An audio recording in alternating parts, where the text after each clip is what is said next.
И никога не съм намирал смисъл в това да крещиш постоянно, да държиш хората под един такъв ненужен стрес, защото голяма част от хората не реагират окей на стрес. Или когато ти си на една педя от тях и крещиш. Няма как да излезе нещо продуктивно от това. Ние не правим никога специфични неща, които са само единствено заради гайда. Ние следваме една линия, която представя нас като ресторант, нас като готвачи и не правим нищо специално, което да радва по някакъв начин Мишлен инспекторите и така нататък. Ние правим това, което на нас ни харесва. Аз лично предпочитам да работя с локални продукти, да показваме на самите гости какво има в самата държава. Което е важно. Според мен също трябва да стане и в България, да се покаже на българските гости какво има и колко прекрасни продукти има в България, с които може да се работи. Това не е ограничаващо, това е по-скоро, според мен, извежда самото преживяване на по-високо ниво.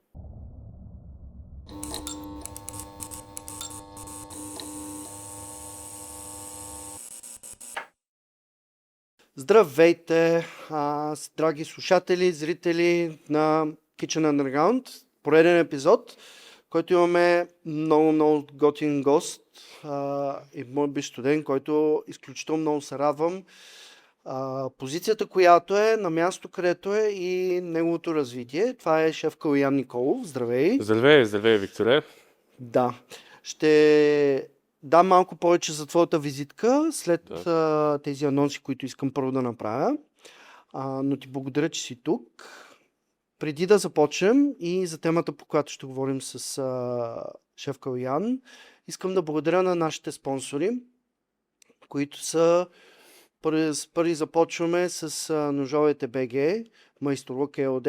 Те са изключително добра фирма, която може би една от най-добрите, която може да заточи вашите ножове и по-точно специализирани ножове. Те знаят как да го направят, знаят изключително добре да го направят прецизно, не просто да се мине през един шмиргел и го правят качествено и с много внимание.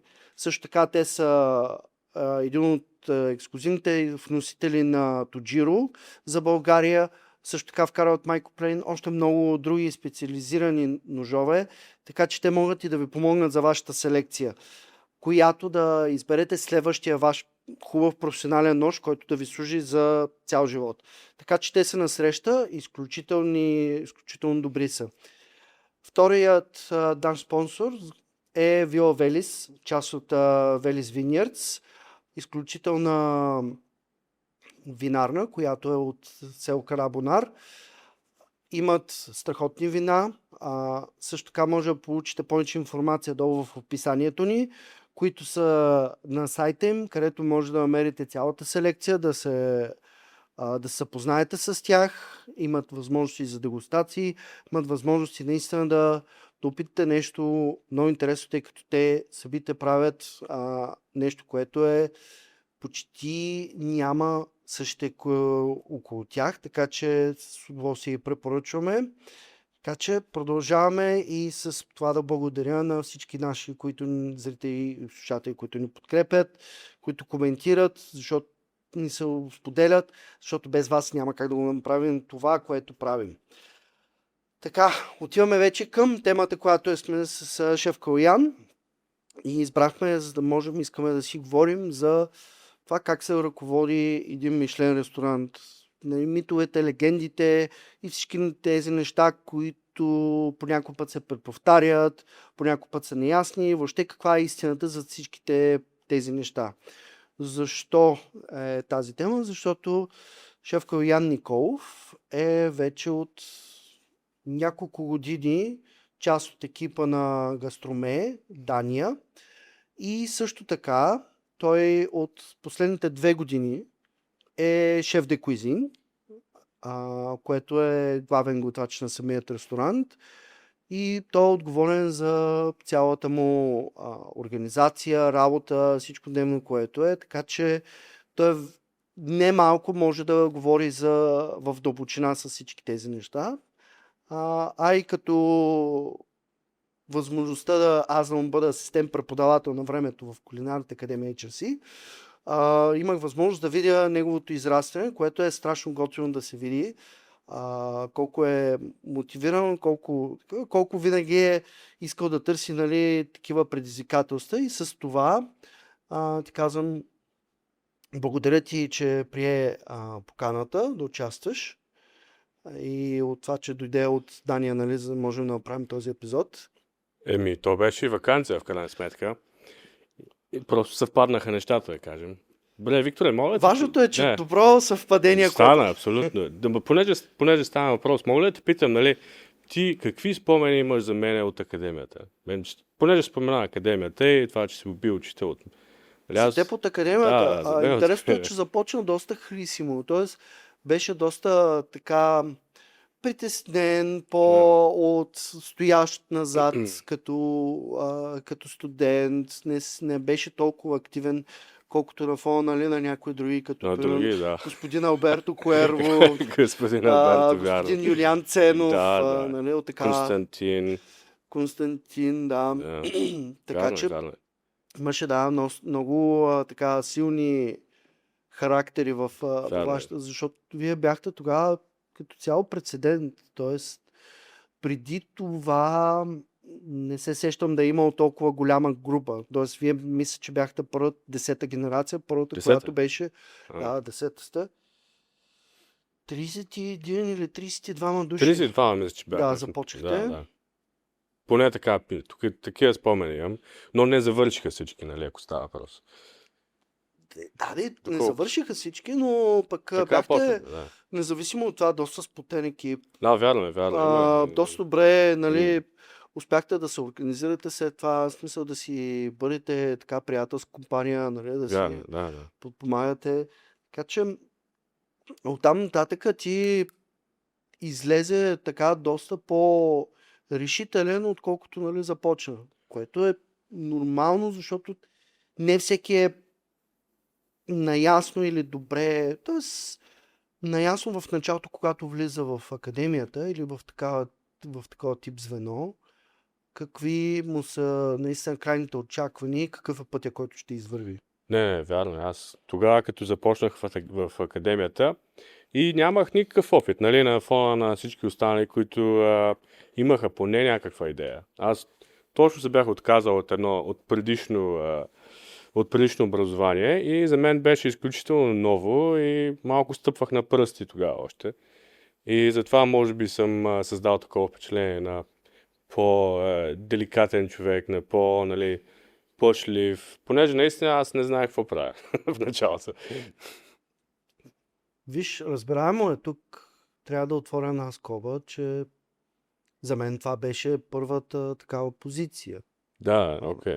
Аз ми беше първото като асистент преподавател и въобще като преподавател. Така че аз имах и много неща, които трябваше да науча в действие и т.е. както се казва в бързината. Което трябва да поздравя в някои аспекти, нали, нашия главен инструктор тогава, шеф Едуардо Кортес. Защото независимо от абразивния си характер, така политически коректно, така да го кажа. Вярно, имаше малко така. Не, той изключително добре успяваше да ти натисне точките, така че наистина да заложиш себе си максимално в кулинарията и в кухнята, което е. Ти беше един от тези, които оставаше по-често да помагаш и същевременно, нали, примерно с Венелина Груева, с Юлиан Ценов, с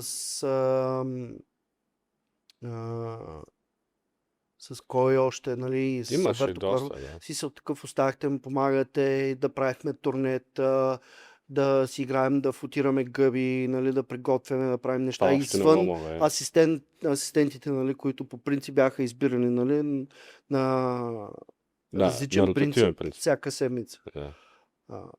Така че това е много. Оттам нататък аз се радвам, че ти ми се довери. Дойде при мен в Англия. Смисъл такъв.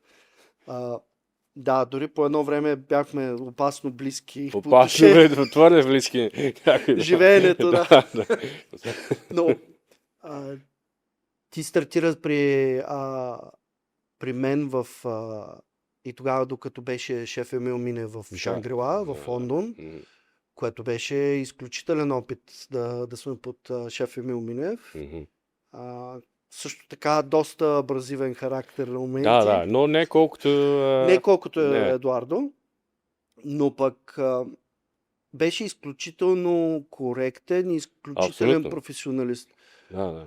Нещо, което никога няма да забравя, просто колко добре можеше да пресява всяка ситуация, колко добре бързо можеше да използва авторитета си шеф Емил Минев, просто за да може да реши ситуацията. Да, бързо решаваш проблеми. Харесваше ми колко можеше да притихне кухнята, когато разбира, шеф. Той, нали, Минев чуеш стъпките на... Да. И всичко заспиваше, вярно е, да. Всеки има поне една история с Емил Минев, която, нали, просто ме останала за много време. Значи, ако... Аз знам твоята коя. Ако можем да... хората могат да си представят много добре какво е олицетворението, да кажа, на Байганю. Но представете си олицетворението на Байганю, само че в индийски вид. Индийски вид. Което е шеф Шандрю. Шандрю, окей. Който беше главният готвач на банкета в Шангрила. И той беше най-големият тарикат, който си виждал някога. За първ път ще виждам такъв човек. Крадеше, вярно, крадеше много. Смисъл, стречовете, фолиото, всичко го прибираше, го заключваше. Аз мисля, че накрая туалетната хартия, нали, застав туалетните ги прибираше някъде. Но и той беше човек, който не можеше да се разбереш. Той беше точно като в затвора. Виж сега, ти ми даваш нещо за моят, аз ти дам нещо. Това отношение, обаче пък в момента, в който е Емил Минев и човека направо побеляваше. Не, заспиваш. Те всички заспиваха, не само той. Но той го правеше с авторитет и с примера. Не просто защото, нали, аз съм главният готвач, ти трябва да ме слушаш. Да. Защото, нали, често беше на линията, често, нали, издаваш с тях, нали, беше оставаш, ако имаше нужда. Нали. Което, нали, примерно следващия главен готвач, тогава след като шеф ми се тръгна, Гарет Болен, той реши, имаше много интересна така тактика, че, което е разбираемо, нали, когато имаш баланс в живота си, нали, да искаш, супер, но в крайна сметка си главен готвач. Любимото ми беше, когато ме оставиха да бъда главен на Fine Dining ресторанта на Ting и една вечер имахме Market with the Chef, на тази масата с менюто. Имахме Chef's Table. В Market with the Chef е когато отивам, нали, с тях до Боро Маркет, до пазара, до Шангрила и, нали, избираме си продукти, правим меню. След това Chef Table, който беше 12 души и имаше много алергии тогава. Тогава беше... Тинг беше пълен. И аз след това, нали, на паса да ги сервирам, да ги довършам нещата. И през това време Гарет Бой идва. Викторе, добре ли си? Да, шеф, помощ трябва ли ти? Не, шеф. Супер. Аз виждам, че ти го имаш всичко под контрол. Аз се тръгвам. Айде, чао. В 6 вечерта, нали? 6 беше черта. Да, вярно. Това беше всеки ден. Повечето дни, айде. Но след това 4 сезона, когато отворихме също Tower of London, вторият 4 сезона, който е до ден днешен и чисто като архитектура навън и вътре, беше великолепен хотел. Не, абсолютно. Уникален хотел. Отвътре, откъдето да го погледнеш, е уникална сграда. Да, сещам се, когато говореха, нали, за тази, мисля, че е Рен реката да подобяваше, килима, който беше в частния клуб. Той е дългия червен килим, нали, който бях Аз така и не стигнах до този частния клуб, не знам, не съм го виждал този килим. Така ли? Помня, че ставаш. Мисля, че всички като екип ходихме по различните части на хотел преди да отворят. Може да не съм обърнал внимание. Но оттам нататък и, нали, да помагаме, да оперираме, нали, отварянето на Софи Пик ресторанта, нали, който е в хотела. Беше много приятно. Много интересно, нали, до ден днешно, когато видиш как се прави нейната специална паста, берлинготите. Да. Се стоиш и гледаш как е триизмерна пастата и въпреки това тя става от плоска. Нали, не е нещо, което... И, нали, когато го завираш, само стоиш и гледаш. Не, помниш ли, само един човек правеше тая паста. И те я правеха само не на паста машина, а на ламинатор я правеха. Което беше много така... Аз никога не бих се сетил да правя паста на ламинатор. И само Джереми я правеше. Точно. Да, тя Само не сous оставяше. шефа, Само който сушефа, беше да. дошъл от Специално. Ансофи Пик от Точно, Франция. Другите не бяха допуснати до тая паста. Така е. Той според мен е главният готвач. Не знам дали ще се справи тогава. Той, не знам. Забравих му името на Лука. италянеца. Лука, да. Той беше дошъл, нали, под крилото на Бенджамин. Той беше от Азия, беше. Той дошъл. беше, да, от Мандарин. Те двамата дойдоха С заедно. Харви, нали? Той затова го бутна, нали, така. И тази Филипик беше би. Окей. Щом си казал. Ще го ползвам, да. Какво да правим? Ема наистина, тя имаш повече доверие на нейния екип от Да. Маншен Пик, В смисъл от което е нормално. главният сладкар рижевия французин.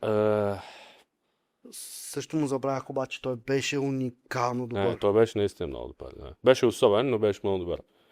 Как се казваш той? Не Джереми. Не, Джереми. Да, не мога всички да се кажа Джереми в този ресторант, не? А, Не помня. И от тогава нататък, от тогава насетне, нали, пътеките ни се разделят и ти няколко години по-късно, 2020, започваш в Гастроме, Точно, да. което е в Орхус. втория по големина град в Дания. Точно, И всъщност от откриването си, мисля, че 2014 е ресторанта, нали така? Ами, сигурно, 2014 или 2013. Виктор, ти имаш лаптоп, може да но благодаря ти, че ме хвърляш под автобуса. Но в случая той е почти от началото, от откриването си, почти веднага взима звезда. Точно така, да. И до ден днешен я поддържа тази звезда и ти си вече няколко години от част от екипа, така че нали, това достатъчно говори и за теб. Особено в последните 2 години, когато ти вече ръководиш кухнята. Да. От там нататък едно нещо, което е, защото ти си навлизал, нали, било ти е интересно по отношение на Мишлен. И затова искам да стартирам така. Нали, Мишлен Гайда е повече от век вече като работа. Когато го гледаш отвътре, усещаш ли го като система, която реално се развива или като институция, която по-скоро пази инерцията си? Според мен, по-скоро те се стремят да се развиват. Нали? Много от нещата, които те правят, някои се променят, идват нови. Примерно сега с Зелената звезда. От тая година те спират, реално.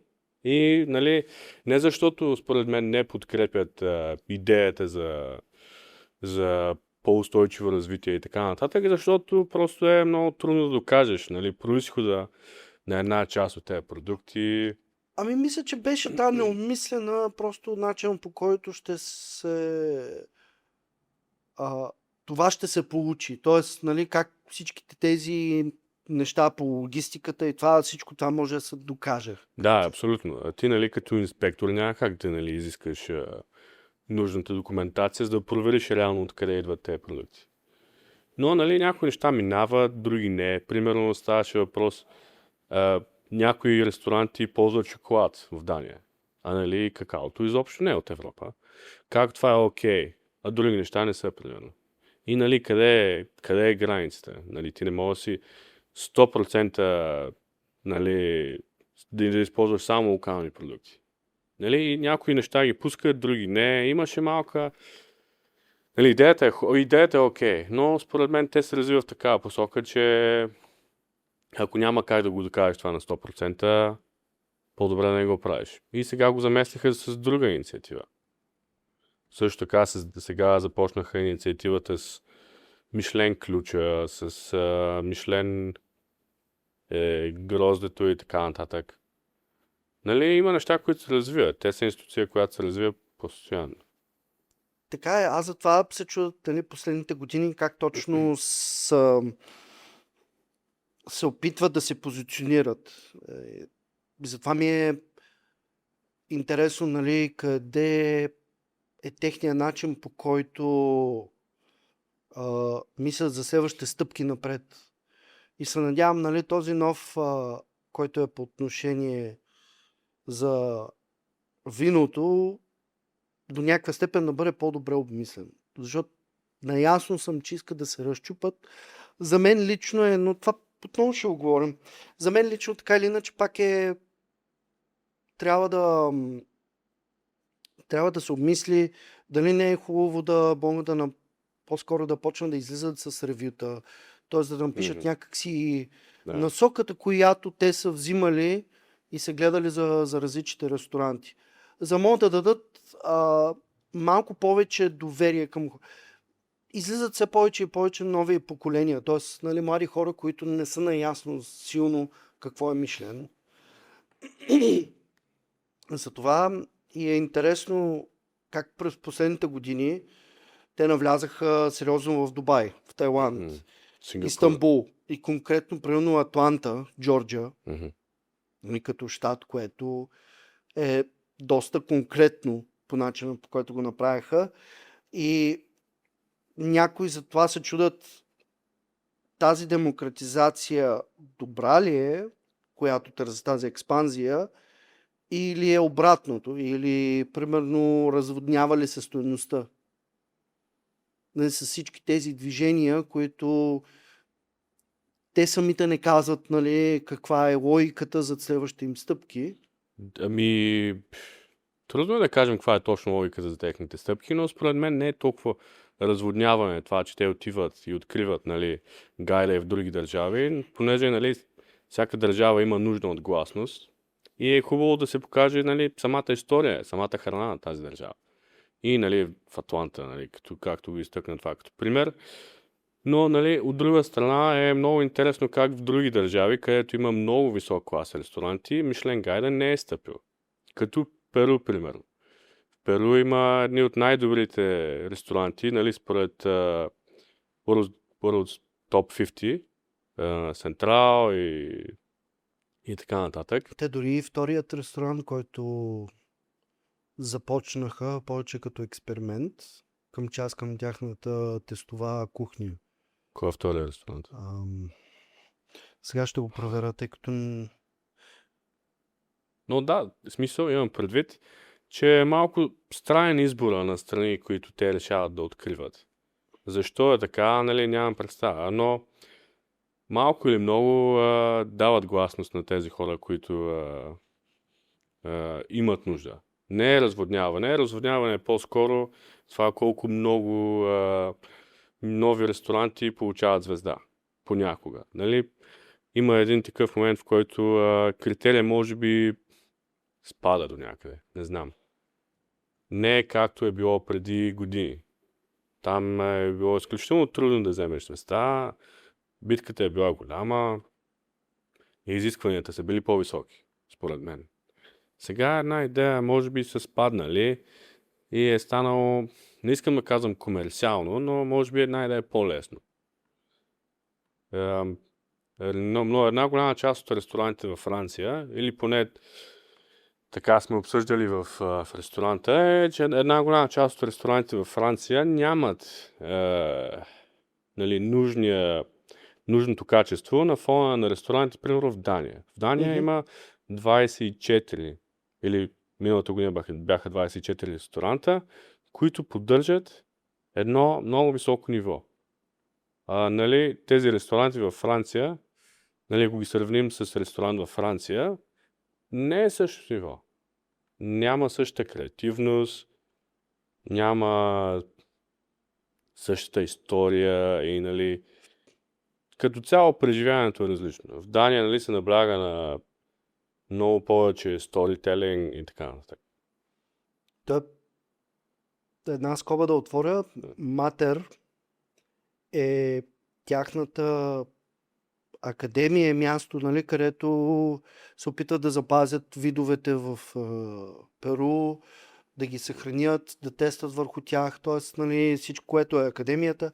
И доколкото се сещам, просто съм виждал, че има някои гости, които ги водят до там и дори имат, нали, вечеря или т.е. тестване.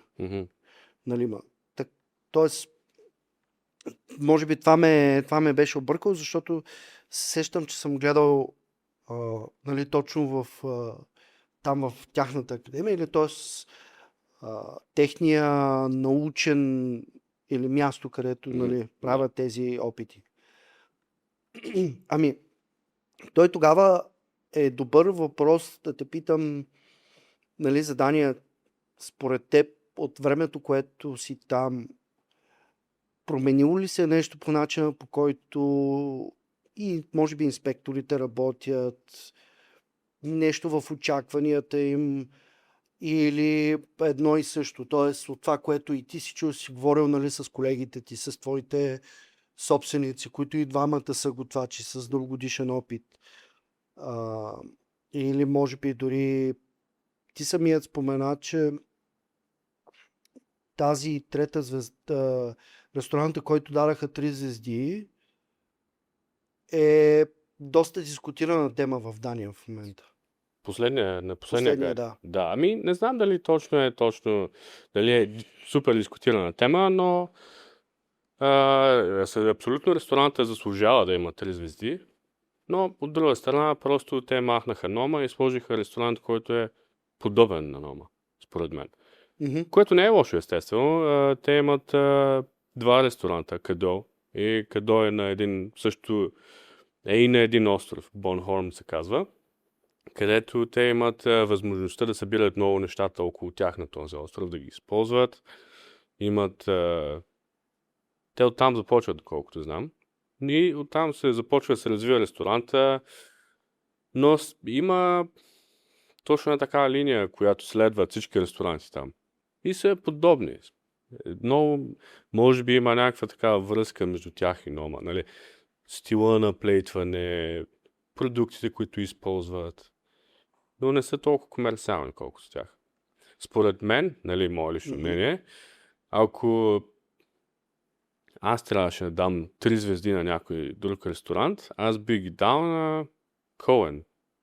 На Коен ресторанта на Кристен Бауман, който е изключително. Там нещата се случват на много високо ниво. Те, нали, откакто отвориха ресторанта преди 3 години, мисля беше вече, директно взеха 2 звезди, което е прецедент в историята на датския гайд.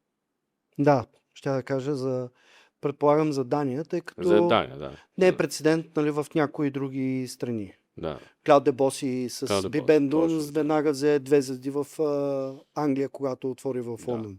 Между другото, знаеш, че аз ходих на трайл-шифт в Бибендум. Така ли? Веднъж, да. Беше много стресиращ експириенс. Отидох веднъж и точно след като напуснах, не знам, или беше преди 4 сезона, или след 4 сезона.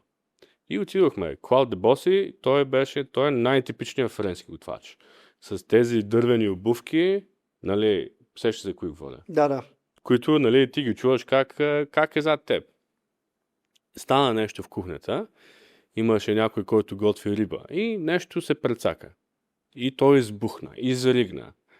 Просто беше на една педия разстояние от човека на тая станция и просто летяха чини, тигани, риба. Беше много такъв стресиращ момент и аз реших, че може би точно това не е. Да кажем, че особено в кухнята не обичат да ценят личното пространство, така да го кажа. Една педия, буквално беше. Което и ти няма какво да кажеш от среща. Няма как да кажеш, ами не бях аз. Или аз не знам какво стана. Ти просто навеждаш глава и слушаш, докато той не спре да говори. След това сервис продължава. Но да, Клауд де Боси е наистина тежък характер. Както казваш, абразивен. Но пък самия виждаш колко може да е по-различно и ти предполагам самия диктуваш по различен начин. Абсолютно, вярно, да. Според мен това е много важно. Нали? От всичките места, които съм бил, нали, съм взел позитивите и съм обърнал внимание и на негативите през това време. И никога не съм намирал смисъл в това да крещиш постоянно, да държиш хората под един такъв ненужен стрес. Защото голяма част от хората не реагират окей на стрес. Или когато, нали, ти си на една педя от тях и крещиш. Няма как да излезе нещо продуктивно от това. Дисциплината е окей. Да, аз за това ще отворя една скоба и после искам да те върна за някои неща, че защото това е което когато имах дискусията, нали, за Нома и за Рене Рецепи, идеята ми беше не толкова, че дали са толкова истински всички, нали, тези обвинения, а факта, че ти самия виждаш и аз съм го виждал, т.е. ти имаш една много голяма сила на този човек, власт. Защото той е далече, повечето от различни страни са, сами са, живеят, нали, така по-трудно, просто защото често средствата не достигат, особено ако си стажант или, нали, си безплатно там. И ти имаш една цялата власт над него по начина, по който ти се държиш. Защото ти можеш да го смачкаш буквално с някои думи. И това е една такава тип власт, която трябва да много внимателно да се подхожда с нея, защото затова е много трудно за някои хора. Разбираемо, че ти може да не реагираш веднага на това. Затова и много войници, тяхната депресия или това, което те усещат от войната, може да дойде в момент дори и 2 години след като са излезли от театъра на войната. Да. Така че различно е нали, при различните хора в кухнята, нали, как след това, нали, то ще им подсъзнателно, нали, ще почне наистина да ги притиска и това да излиза на повърхността. Затова е много внимателно трябва да такова, защото както може наистина да изградиш някой, така може изключително много да смачкаш някой и той просто да се скрие в една такова за целия си живот, нали, да не развие този потенциал, който... Вярно, да. Винаги е ставал въпрос за хората, които просто не развиват пълния си потенциал, точно заради такива хора, нали, които ги мачкат и те губят интерес към професията, губят интерес към... Просто цялата им мотивация изчезва, просто заради един такъв човек, който е тиранин. И той не ходи и неговата идея не е да развива хората, а просто да ги мачка за негово забавление понякога. За негово, не знам, за да си почеше егото по някакъв начин. Което не е окей, нали? Ти като лидер трябва да изваждаш най-доброто от хората. Не е само за доброто на самите стажанти и на хората около теб, но и за ресторанта. За благото на ресторанта, понеже ако хората са щастливи, ако работят в някакви нормални условия, те дават повече от себе си, имат повече мотивация за развитие, идеи идват, нали? Всичко става много по-лесно. И аз така, нали, предпочитам да водя една кухня. Не като тиранин, а да издигам хората, да слушам, да давам съвети. Така нали, създавам един по-сплотен колектив, който работи много по-добре заедно.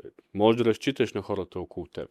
Знаеш, както има големи екипи, там нещата се стават по много по-различен начин. Всеки е за себе си, всеки иска да ти извади грешките пред главния готвач, да ти извади мръсните ризи, да покаже, че е по-добър от теб.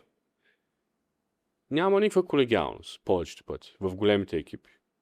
Но в малък екип... Защото е в среда, в която, нали, трябва да си survivor. Точно. Тоест, трябва да оцелееш. При мен често съм забелязал, нали, че са обикновено 2 типа. Ти ще ме разбереш, когато единият тип е, нали, тимплеер, т.е. отборен играч, който ще помогне, ще си направи заготовките, нали, ще гледа, нали, всичко по станцията и т.е. нали, да знаем, че си предадем добре нещата. Другият е този, който ще оцелее. Любимото ми беше, нали, в Шангрила, когато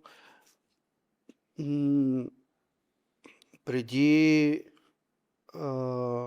Мисля, че Никос беше, се казваше, Песиш. този високия грък, който беше с мене на месо и риба станцията. Окей, да. Който беше типичния оцеляващ. Да, Ще вярно. дойдат Да. Сен-Жак Миди, 120 броя, той ще отвори едва 15, колкото да му мине сервиза и ще му остане на следващия ден всичките миди аз да ги отворя, както и с другите заготовки. Ще си направи или ще се редуцира толкова жу, колкото за него да му свърши, нали, за деня.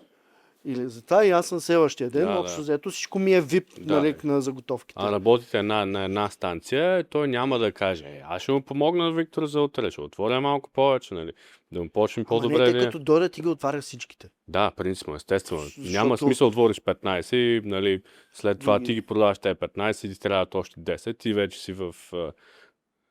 нали. Добре, Помниш ли, между другото, понеже споменаваш Ангела, имаше един такъв мой любим случай. Маркус беше на паса и тогава имахме ламрак. мгм. Маркус казва, нали, колко време за този тикет и тогава беше, как се казва това? Другия грък. Ангелос. На Ангелос. Ангелос и те бяха се милявани на една станция. Да. И Ангелос каза, ами шеф, ще отнеме малко време, защото Емилиано още го пръква долу. И Маркус избухна. Разбирам. Да. Когато Нали, това беше много... сещаш тегъв се момент. колко влагах, за да може да съм сигурен, че след това станцията, нали, всичко е, за да не трябва. Единството, което си позволявах е, може би, нали, телешките ребра, шорт риба, да евентуално да го режа примерно там на място, докато, но пък много често, нали, заготовки Маркос въобще не искаше, нали, да се правят някакви. Когато е времето за сервис, е Точно. сервис. Да, Толкова. да. Най-много да пратиш някой долу, ако е, нали, бавна вече. Да. И Емилиано и Ангелос бяха много назад, точно тази седмица. Препваха на място. Не знам как, не помня как се реши този проблем, но помня, това ми е станало като тежък спомен. Маркос как избухна тогава. Добре, да те върна в твоята кухня,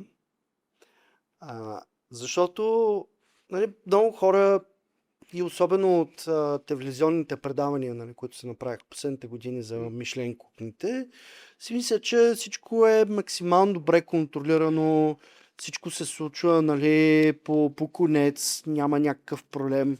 Какво се случва в деня, в който нещо се обърква? Доставката ни идва, ключов човек се разболява, ястие ни излиза. При теб как са такива казуси? Как ги решавате? Какво правиш? Винаги има такива казуси. Но важното е, нали, когато има такъв казус, когато има такъв проблем, нищо да не излиза в ресторанта. Нищо да не притеснява вечерта на гостите. Един вид те да не разбират, че нещо е станало. Важно е да се реагира с много спокойствие, когато стане нещо подобно, без да се обяснява детайли, нали, зависи от проблема, естествено, но важно е да не излиза нищо. Имали сме много такива случаи, да не кажа веднъж седмично поне. Дали са поръчки, дали нещо друго става. Важно е да реагираш на място и да вземеш най-оптималното решение. Добре, ако ключов елемент от ястие Да. просто не дойде или по някакъв начин. То е ясно, че има заготовки, нали, за, да кажем, 2-3 чини напред. Да. Но кажеш, окей, пълен ресторанта, а пък следващия момент, нали, някой ме е подвел, т.е. или няма да дойде. Да, окей. Какво правиш тогава, когато знаеш, че окей, може да имаме малко за това ястие, малко примерно всички си го поръчат или са на тейстинг меню, което са с това ястие? Тогава в такъв случай сменяме цялото ястие. Примерно вадим ястие, което сме имали преди в менюто и го вадим точно специално за тази вечер, ако нещо не дойде. Това е най-оптималният вариант в подобна ситуация. За да няма, нали, понеже сме го разработили това ястие, знаем какво да очакваме, вместо да заместваме отделни елементи, ястието няма как да стане на 100%. Дали с виното, дали с останалите елементи от ястието, няма как да е на 100%. И затова е по-добре подобна ситуация да извадиш нещо познато, нещо, което върши работа, нещо, което виното е перфектно за него, което е 100%. И не просто да замажеш положението, да хвърлиш пясък в очите на хората, а да направиш нещо, което е качествено. Проблеми винаги има. Дали е доставката, дали някой е болен наистина, дали някой... И как това е в контекста на Мишлен? Тоест, на сянката, че всеки един ден Мишлен инспектор може да дойде. Това не променя нивото на ресторанта. Ти ако Мгм. извадиш нещо, което е познато, което е ставало, нали, и работи и преди, не мисля, че това би променило преживяването на хората по никакъв начин.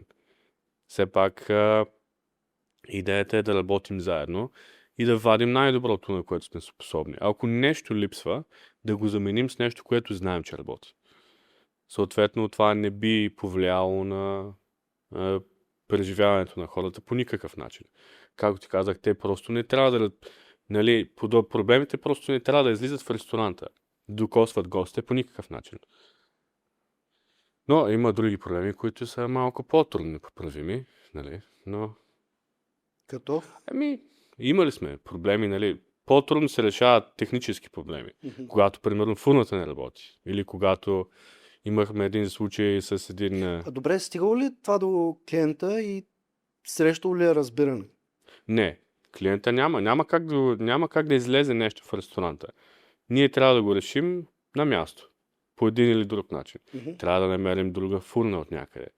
Но представи си, фурната се чупи сутринта, а сервиза е вечерта. Трябва да намерим фурна до тогава. Няма как. Трябва да има сервиз.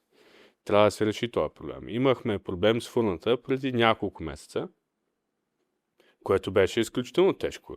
Нали, фурната е голяма, там печем хляб всеки ден. Но имахме късмета да намерим една малко по-малка фурна, не малко, доста по-малка фурна, която да използваме за 2 дни, докато не намерим решение на проблема с фурната, с голямата фурна.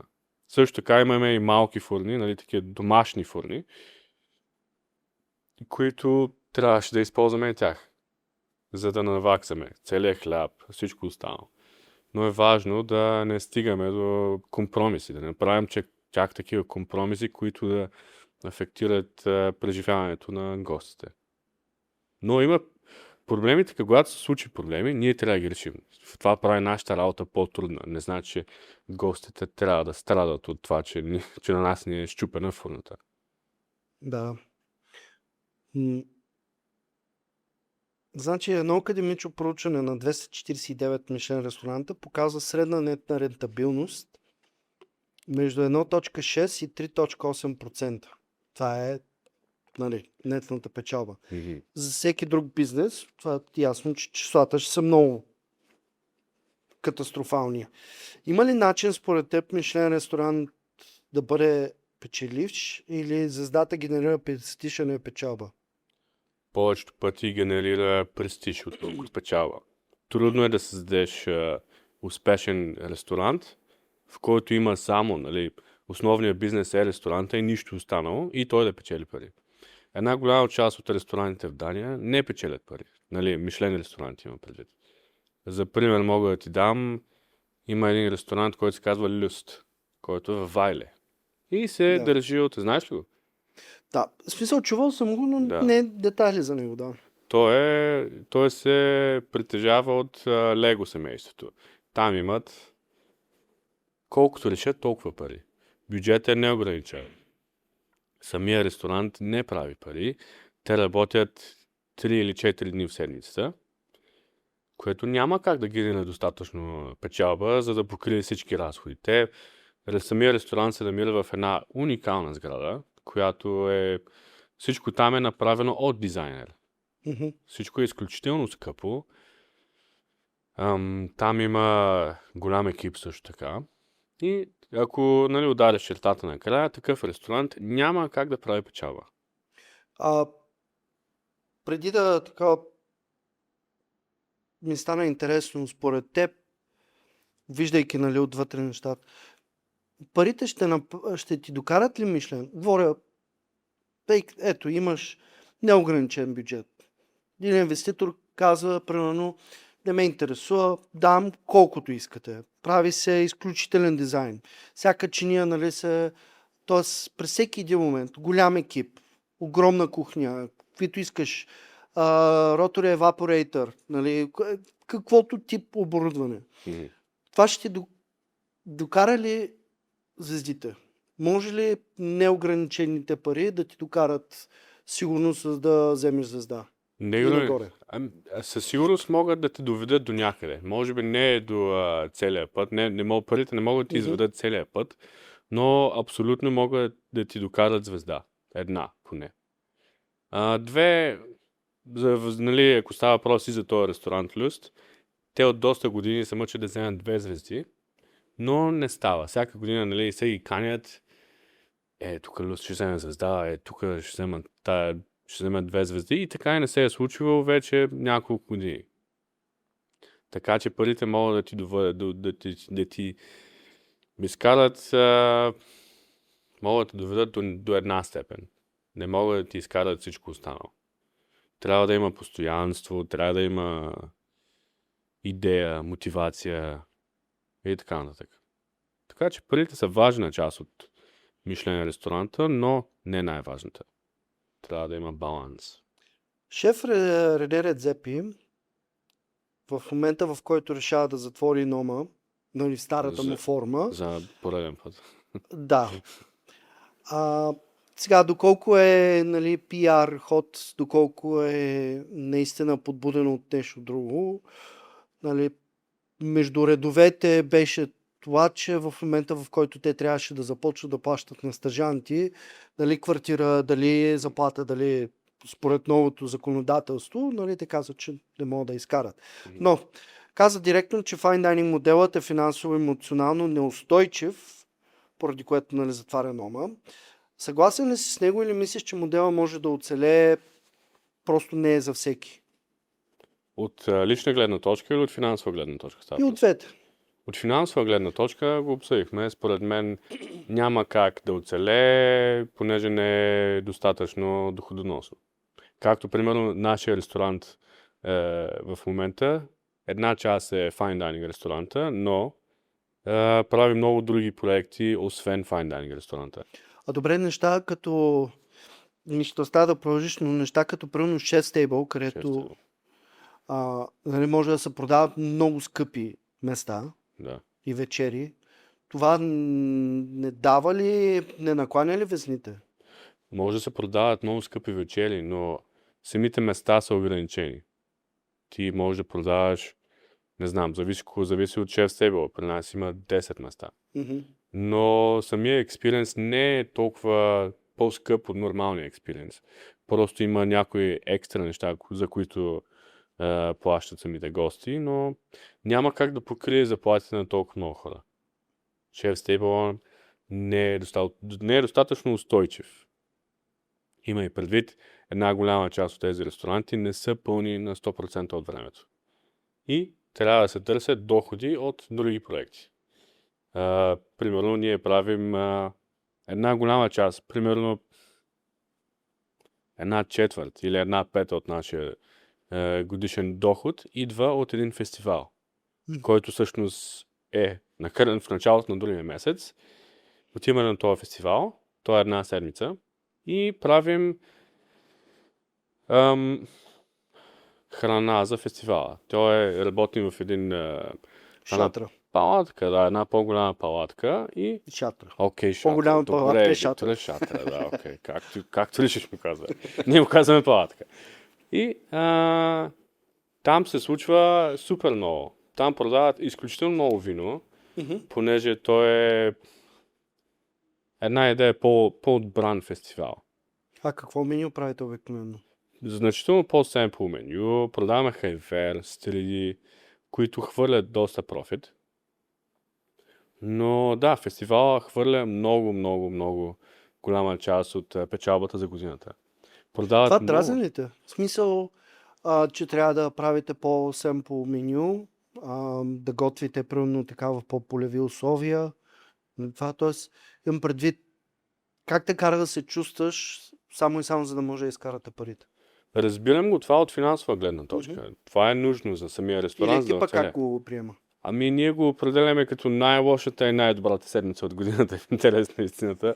Понеже наистина е тежко, поливите условия носят сами по себе си проблеми, понеже фестивала се намира в една гора, реално.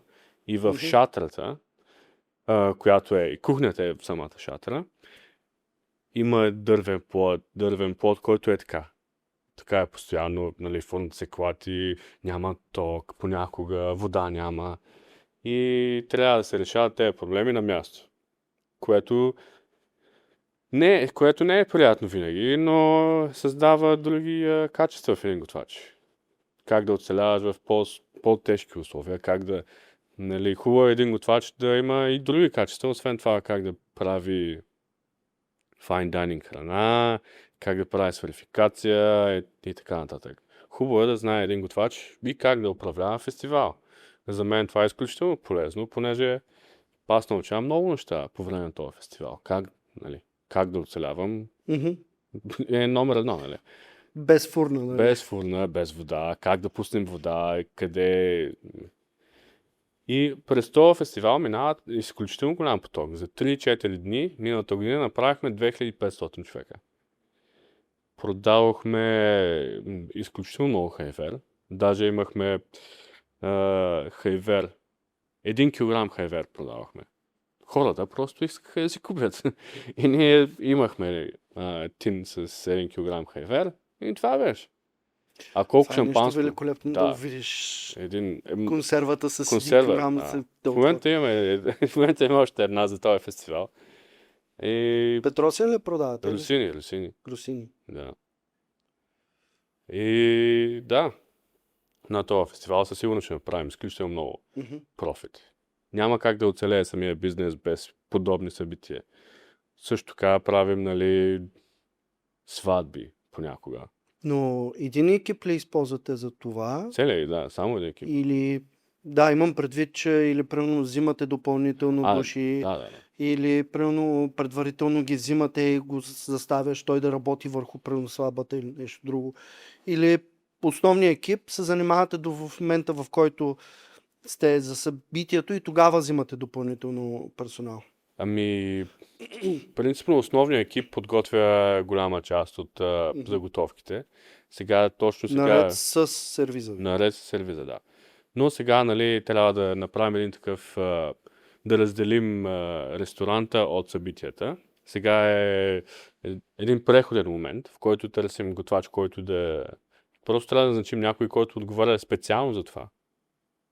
И да разделим, да разграничим малко или много ресторанта от събитията.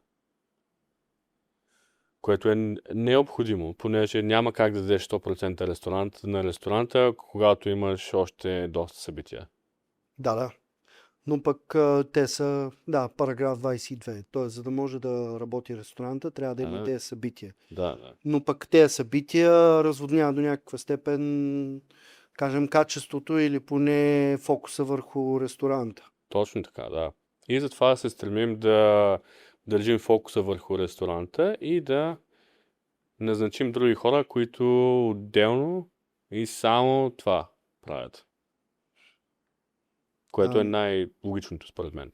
Не знам как ни отне толкова време да го направим. Тогава отново в контекста на Мишлен, има ли неща, които, говорейки за фокуса, има ли неща, които се правят в Мишлен ресторанти или в кухните им, предимно заради инспекторите? Неща, на които примерно на теб се строят безмислени, създават повече проблеми, отколкото заслужават. Давам пример. Говорим си много за локална кухня и за това, че някои ресторанти се гордеят с това.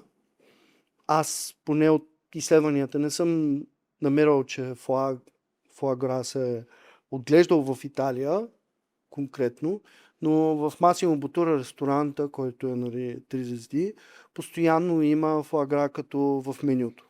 А той говори, че той е локална кухня, което е на Емилия Романия. Според мен не е Ние не правим никога специфични неща, които са само единствено заради гайда. Ние следваме една линия, която представя нас като ресторант, нас като готвачи и не правим нищо специално, което да радва по някакъв начин Мишлен инспекторите и така нататък. Ние правим това, което на нас ни харесва. Има една такава градация, която понякога фокуса е върху локални продукти. И не само защото има смисъл, а защото са и по-хубави понякога. Идват много по-бързо, много по-пресни са. И се обръща внимание и на самите хора, които създават тая храна, и на тези, които я отглеждат. Но забелязваш ли важно. това като феномен Кое? в други...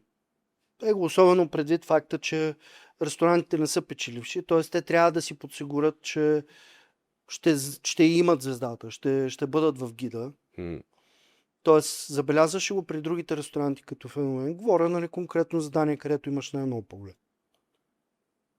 Според мен е важно да се създава така, да се прави... Не всички ресторанти имат такъв фокус върху локалната храна. Ние Не върху локалната, върху и храна или ястие или неща, които биха апизнали, т.е. биха получили благоприятствен поглед от... Не мисля, не. Мисля, че всички ресторанти правят това, което те са добри. Те са добри в едно нещо и следват това, което могат да правят най-добре. Не мисля, че е хубаво да изневеряваш на твоите качества като готвач, просто за да зарадваш инспекторите от Мишлен. Ти не готвиш само единствено за тях, ти готвиш и за много други хора, които очакват да видят ти какво можеш, не как ти можеш да зарадваш Мишлен инспекторите. И не знам колко е печеливш от това да следваш само, да разчиташ само единствено на храна, която радва инспекторите, радва окото на инспектора. Първо, не знаеш кога ще дойде, второ, не знаеш дали със сигурност ти печелиш звезда, като следваш гайдлайна на инспекторите. Важно е да следваш себе си и това, което на теб ти харесва, за да можеш да създаваш успешна храна, успешен екип и всичко останало. Тогава кажи ми каква е твоята философия за създаването на ястия. От това, което съм чел, гастромеи имат също така и ферма. Малка ферма. Градина по-скоро. Да. Ферма, съм казал. Да, мини ферма, нали? Така съм си го записал, нали? Така съм си го превел. Но поне някои от нещата, нали, които имате там, нали, могат да се вземат. Откъде започваш да градиш менюто? Откъде започваш да градиш ястията ти? Какви точки имаш в главата, които трябва да ги удариш или поне да искаш да премине ястието? Тоест, какви са, нали, всичките фактори, които взимаш на предвид? В главата ми е доста голям хаос понякога. Примерно аз, когато създавам едно ястие, не винаги, но черпя идеи от най-случайни неща. Примерно в момента, като се прибирах преди една седмица, минах покрай дърветата с големи дървета, липови дървета и просто видях цвета. Той мирише навсякъде. Да. Навсякъде в момента. И за мен това е началната точка. Искам да използвам липа за нещо. И сега трябва да започна да видя как мога да използвам липата, как в какъв елемент да я вкарам. Тя да не е основният елемент, всъщност ако не е десерт, може би, но да има една от главните роли в ястието. И сега трябва да започна да развивам ястието. С какво върви, дали с риба, дали с нещо, дали с миди, дали с нещо друго, което се връзва с липата. И дай ми, примерно, месовният ти процес, кое е бил зад... Любимо ястие може би е трудно, но някой от любимите ти чини, които си правил. Може би, ако става въпрос за... Имахме monkfish. Монкфиш, мисля, че риба дявол му викахме в България. Изключително грозна риба. Как ме нарече? Но, примерно, това беше едно от ястията, които бяха най-популярни в едно от менютата. И сега даже я използваме и често, освен всичко останало. Как стана това ястие? Имахме едно друго. Морски дявол, да. Морски дявол, да, точно, да. Тя е много хубава риба, между другото. Много така месеста. Изключително месо. Изключително Първо, месо, че наистина, да. дава не малко. Като за плоска риба имаш 4 филета, които изкарваш. 2. Нали, имаш и отдолу. Не, тя не е плоска риба. Тя не е точно плоска риба, но тя се движи, нали, 2 са само. имаш и отдолу и отгоре. Нямаш отдолу. Провери. Добре. Нямаш отдолу, не. Нали, тя има една голяма глава и след това има един гръбнак. Да. Едното филе от едната страна, другото филе от другата страна. Само 2 са. Окей. Провери ли? Проверявам. Което е. Но не знам защо, защото, нали, ти имаш, как да го кажа, когато е разпределено, имаш, нали, отгоре, защото тя е малко като триъгълник. И отпред, нали, са нали, филета, главата, голямата, Да. филетата, които дърпаш. И не знам защо останах си спомням, че и от долната страна. Сега аз съм се филетирал от изключително много време. Тя но... не е точно като няма анатомията на типична плоска риба. Тя не е точно плоска, както казват, тя е по-скоро триъгълна. И няма такъв гръбнак, няма такива кости. Има гръбнак. Да, те са хрущяли. Хрущяли, да. И освен тези хрущяли няма други кости. Да. И затова има само, нали, от едната страна едно филе и от другата друго филе. Както и да е. Нали, ставаше просто за ястие. Имахме едно друго ястие в менюто, което беше круасан от целина. И имахме много... Спокойно, няма да... няма да гръмне нищо. Няма да гръмне нищо. Имахме много отпадък от това ястие. Примерно, от една глава целина имахме, примерно, да кажем, 60-65% waste. Което е много тежко. Абсолютно безсмислено. Трябваше да направим нещо с това waste. И аз реших да го изцедя през джусър и да го оставя да ферментира. След това самия сок, след като ферментира 6-7 дни, се редуцира и се смесва с солидно количество масло и даши. И става соса един път. И след това използваме този сос с тази риба дявол.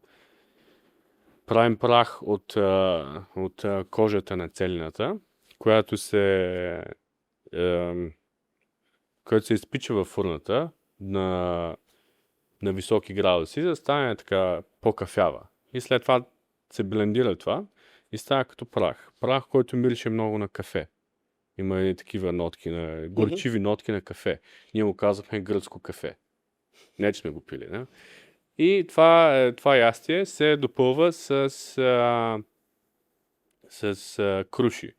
С круши, които са компресирани с оцет, бял балсамов оцет.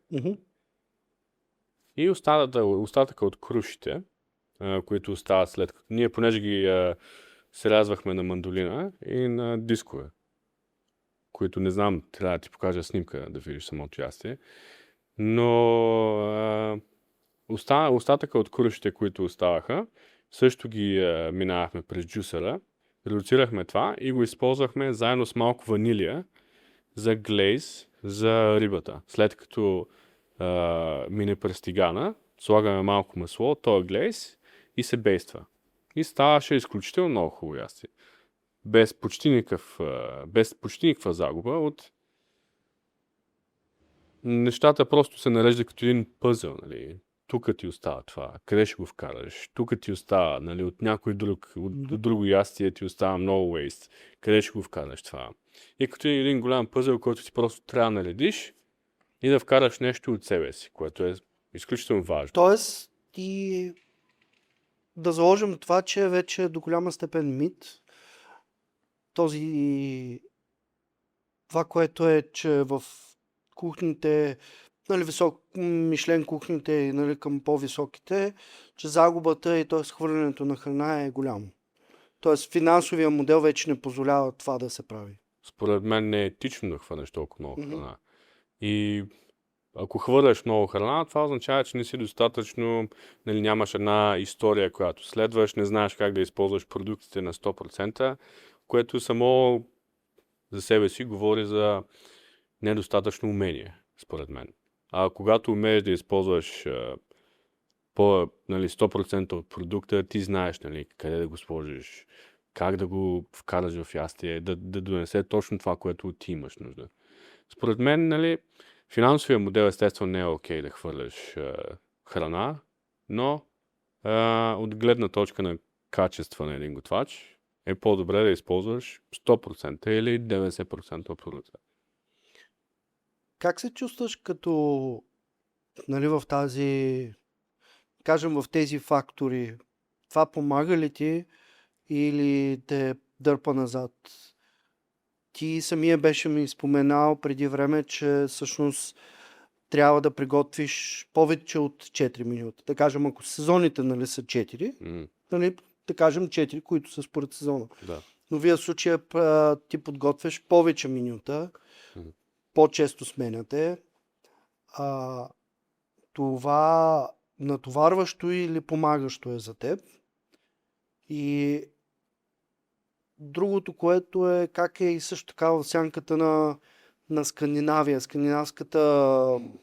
Скандинавският дух, който се развива в кулинарията е, че изключително много се гледа и се търси да се използват само локални. Това пречи ли ти да си развиеш почерка? Този теруар диктува ли твърде много над всичко? В смисъл, Да. затварящо ли е или, нали, достатъчно можеш да имаш почерк в него? Не мисля, че е ограничаващо. Аз имам почерк в това, което правя. Мгм. Аз лично предпочитам да работя с локални продукти, да показваме на самите гости какво има в самата държава, което е важно. Според мен също трябва да стане и в България, да се покаже на българските гости какво има и колко прекрасни продукти има в България, с които може да се работи. Това не е ограничаващо, това е по-скоро, според мен, извежда самото преживяване на по-високо ниво. Аз също, нали, имам свободата да изразя себе си като готвач чрез тези продукти. Нали, вкарвам и нещо от себе си. В крайна сметка, самите продукти не са толкова по-различни от България. Вкарах, между другото, преди може би 1 година, 2 години лютеница, която ние си правихме. И правихме пяна от тази лютеница. И идеята беше, нали, филия с лютеница и сирене отгоре. Окей. Да. И това беше като хапка. Беше от тези, как се казва, топ хац, които ги, нали, правиш тесто, топиш го в този hot iron и го пържиш. И то става като топ хат. Да, сещам се те. Крустела. Крустада, Крустада, нали, да. му каза, да. Да, и това беше идеята, това беше хляба. И вътре сложихме датско козе сирене от малък производител, който е точно до Орхус. Изключително качествени продукти, печели са не една награди и това беше изключително хубаво. Изключително хубав снак беше. Много хора го оцениха и аз успях да разкажа една моя история също така. И нали, самата хапка беше това. То е крустада, козето сирене вътре, печени чушки, нали, не на чушкопек, защото нямаме, но на огън и пяната от лютеница отгоре. И малко еспелет отгоре. Нали, накрая. Ма някои неща от 4 сезона, които не ги... Тоест, еспелет само с 4 сезона ползват. Да. Чувам се. Забрави лайм зест. Да.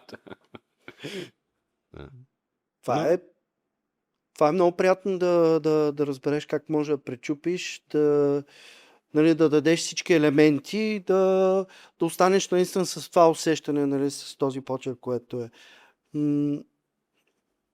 Тогава, ако това е интересна теза, така, втори експеримент, нали, мисловен експеримент, ако утре решиш да се върнеш в България тогава и да отвориш нещо свое, какво би донесъл обратно, което тук го няма, и обратно какво тук съществува, което в Скандинавия не може да намериш? Домати. В скандинавските страни няма домати, които тук има. Тук е Ние имахме немалко спорове за това в кухнята. И нали, аз се опитах да им обясня, в България има най-добрите домати. Трябваше естествено да се обърнем към ChatGPT да решим проблема. И да, няма как да им покажа доматите, които има тук. Там те нямат идея за какво става въпрос. Кисело мляко също няма. Тяхното кисело мляко е в картонен кутия и просто можеш да го излееш, което не е кисело мляко. Това означава, че примерно или техните щамове нали, на лактобацилусите не са толкова силни, или не се оставят толкова, за да може, нали, да подейства. Изключително нали, за тях, нали, като се опитвам да обясня какво значи кисело мляко и че то реално трябва да е кисело. Не, как? Аз това няма го имам. Кисело мляко, нали, то е развалено. Виж, аз какво мога да ти предложа? Дания не е далеч. Не, зависи. Взимаме една по-голяма кола, чушкопек. Чушкопек е много важен. Кисело мляко.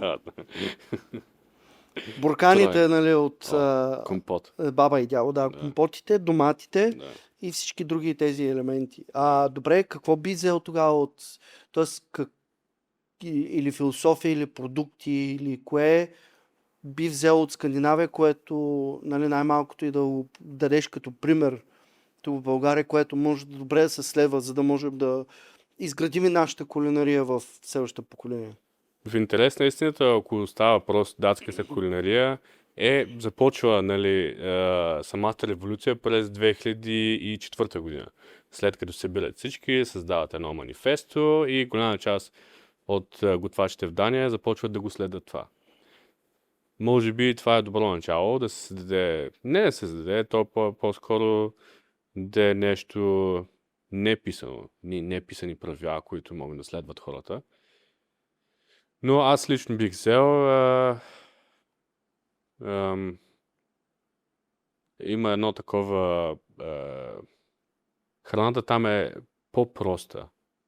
Създава се фокус върху един-два продукта в чиния, вместо да има много елементи, да не претъпка на чинията.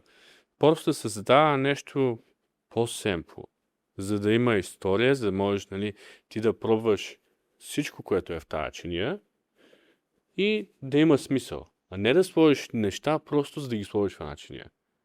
Защото трябва. Не си ли забелязал, че много, особено с една звезда Мишлен ресторанти, имат много чинии, които търсят много асиметрия в нея, т.е.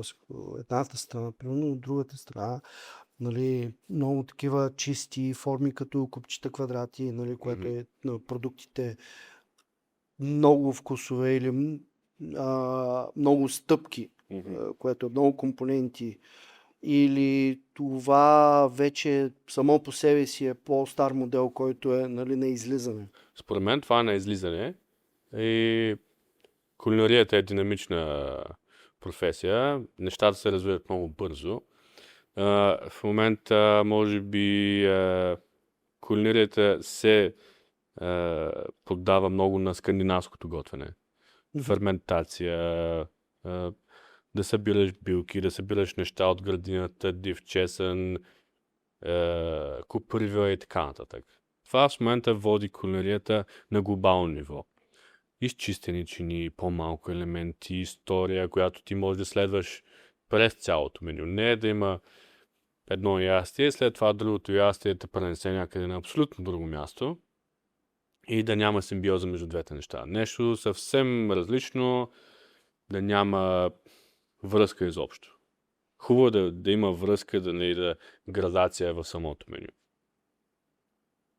Тогава утре, ако Мишлен спре да работи, Евентуално. просто изчезне. Да. Според теб, всичките ресторанти, които са имали звезди, ще продължат ли да готвят според теб по същия начин? Или някои ще решат по различна пътека да тръгнат? Според мен не мисля, че ако Мишлен изчезне утре, на негово място ще дойде някой друг гайд. Те излизат все Да, повече. но оставяйки настрани гидовете. Okay. Защото идеята ми е, че има много, дори има едно Топ Джо, което е. Топ Джо. Да. Те започват като Instagram, нали, да препоръчат ястия, места, нали, което имат си интерактивна карта, нали, с всички, които препоръчат, така и така, правят, нали, такива въпроси към готвачи и това, което е любимото място, кое е прехвалено, така и така. Да. И те се хванаха с нали, водещия и продуцента му, се хванаха с Гордън Рамзи и направиха на Netflix предаване, което е за... Being Gordon Ramsay или нещо такова. Не, в търсене на... Не в търсене на звезда, ами как се подготвят ресторантите, нали? Какво правят, за да могат, нали, да някакси да подготвят терена с едно за Мишлен. Нали? Тоест, едно или друго е, че те се стараят да се опитат да привлечат Мишлен и да вземат звезда, защото това е в някаква степен някаква мечта, което супер, но ако утре гида го няма, нали, те ще се опитат и да правят същите начини, да по същата пътека. Честно казано, ако говоря от лично моя опит, не мисля, че хората, една голяма част от готвачите готвят за гайда. Те готвят за себе си. И просто гайда идва и оценява това, което те правят. Поне аз не съм бил на такива места, където специфично да се следват, да се правят неща само единствено за гайда. Има и предвид, една голяма част от готвачите имат голямо его, което, как ти ще ми кажеш аз какво да правя, защото гайда идва. Аз ще правя каквото аз искам. Което е нормално според мен. Нали, не трябва да правиш неща само единствено за гайда. Ако гайда изчезне, не мисля, че готвенето ще се промени до такава степен. Тогава поне за мен. Има немалко млади хора, които, нали, млади готвачи, които това им е много така вътрешна северна звезда, т.е. нали, гонейки такъв стандарт, гонейки да бъдат в такива кухни. Какво би казал на такива готвачи, на такива млади хора, които се развиват, много искат да гонят тези звезди? Аз също бях в такава позиция, като бях млад, малко. След като завърших академията, мен ми беше интересно. Това беше нещо, което всички преследваха преди години. Може би и сега по-малко, отколкото преди. Но е важно за един човек не да се води за един млад готвач, не да се води по Мишлен гайда, а нещо, което му дава му свободата той да се развива, да учи. Много по-важно е да намериш подходящия ментор в който и да е ресторант, отколкото да отидеш в Мишлен гайд ресторант. В ресторант с една звезда. Там можеш да научиш много неща, естествено. Дисциплина, как да работиш чисто, бързо и така нататък. Но според мен е трудно да намериш ментор на такова място. Някой, който ти обърне специално внимание, да те научи на малките неща, на тънките неща и да те следва през целият ти път. Не е изключено, не е невъзможно, но е просто по-трудно. Поради работата, поради напрежението и всичко останало. Мишлен гайда и самите звезди са интересно място за един готвач, но може би не е върха, не е крайната цел на един готвач. Важно е да създаваш, да правиш това, което на теб ти доставя удоволствие, това, което теб те прави щастлив, реално. И това и аз се стремя да правя, нали, през годините. Мишлен гайда и звездата просто са бонус към въпросната ситуация. Силно се надявам, че повече хора биха мислили в тази насока, защото по някой път съм виждал някои, които не могат да излязат дори и тук, където няма звезди, или поне не знам дали ще дойдат, дали ще това, в смисъл процесът все още ще е дълъг, но да не могат да излязат от тая кутия, мислейки, нали, изцяло за това и нали, какво то ще им донесе, т.е. нали, когато най-после бъдат правилно оценени. Да, да. М, Има позитиви, естествено. Един така към края сме, но много искам да ти задам един въпрос. Така е доста отворено. Кои са добрите и кои са трудните неща, които научи след като стана главен готвач на Мишлен ресторант? Нали, Мгм. защото той си идва нали, със своя сет от предизвикателства. И задачи. Според мен едно от нещата, които аз успях да науча е това как да изградя моя стил и да го предам на хората около мен. Даваха ми, нали, за моя късмет, те ми даваха нужната свобода, аз да създавам. Довериха ми се до такава степен, че аз създавах нещата, които аз исках да правя, нали. Моя почерк, нали, моя почерк е... Моите неща са силно повлияни от японската кухня, което беше окей за тях, нали, което е далеч от скандинавската държава, скандинавските държави, но те ми даваха свободата аз да използвам това, което на мен ми харесва. Без да се ограничавам, без уговорки и така нататък. Това успях да науча как да не крия себе си като готвач, да не крия нещата, които са в моята глава, а просто да ги създавам. Друго, което научих, това е може би на по-късен етап, е как да работя с млади готвачи. След като създавахме, нали, тази връзка между ресторанта и академията, сега при нас идват много млади студенти. И аз имам възможността да работя с тях. За мен е изключително интересно да видя техния прогрес за 6 месеца, за тези 6 месеца, които са с нас. И е много по-ценно, отколкото това да създам едно ястие. Понеже аз като готвач помагам да изградя млади готвачи. Нали? Да им помогна в кариерата, да им помогна с каквото мога, да видя те как се развиват. Това е нещо, което до сега нямах възможност да го правя. И сега последните години, няколко години, ми доставя изключително много удоволствие. Едно е да създаваш менюта, но друго е ти да помагаш на хората да се развиват в кариерен план. И не бих казал, че моята помощ би спряла точно след като те прекрачат прага на кухнята. Бих им помогнал и след това. Едно е да им помогнеш в кухнята, друго е да им помогнеш и в личен план. Доколкото е възможно. Страхотно. И тогава как виждаш себе си следващите години? И как виждаш света на Fine Dining или света на Мишлен следващите няколко години? Не знам. Това е трудно да се предвиди. Дали Мишлен биха дошли в България. Това би било много интересно. Според мен, ако Мишлен дойде в България, би отворил много врати. Би запознал хората с нашата професия, реално. Биха се докоснали до нея още повече. Интересът би се засилил към продукти, към готвачи и всичко останало. Наистина, от сърце пожелавам на всички български готвачи да успеят да ги привлекат по някакъв начин.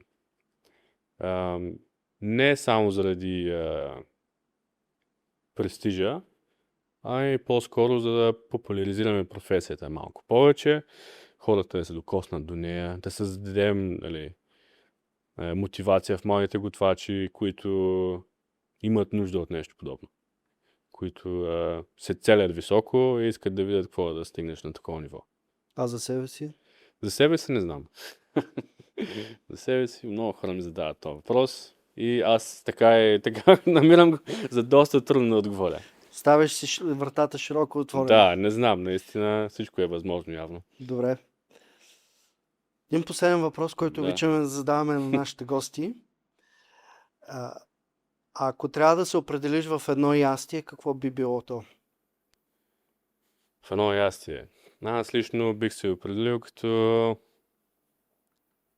баница. Баница, по-скоро зелена баница. По нашия край му казват щирник. И това е едно от нещата, които аз изключително много обичам. Това ми е топ 3, според мен. Баницата е толкова... в България баницата е изключително популярна, но всеки я прави по различен начин. Всеки си има рецептата от баба, рецептата от не знам кой. Някои слагат картофи, други слагат кайма, някои я правят сладка и ние слагаме зелени неща вътре. Не само ние, естествено, но баницата е едно от нещата, които на мен най-много ми харесват. И за мен са много ценни как всеки я предава по различен начин. И така и аз, според мен, мога да предавам нещата по различен начин. Да ги пречупя през моята призма и да ги представя пред гостите по начина, който аз смятам за добре. Супер. Мисля, че ако това е добър край, ако това трябва да се води за край, това би бил максимално добрия. Затова Някой път ще направим баница, Виктора. задължително. Зелена. С дърпани кори, евентуално. Добре. Аз ще донеса чушкопека. Добре. Таранчиш пек. Имаш ли? Имам. Аз нямам.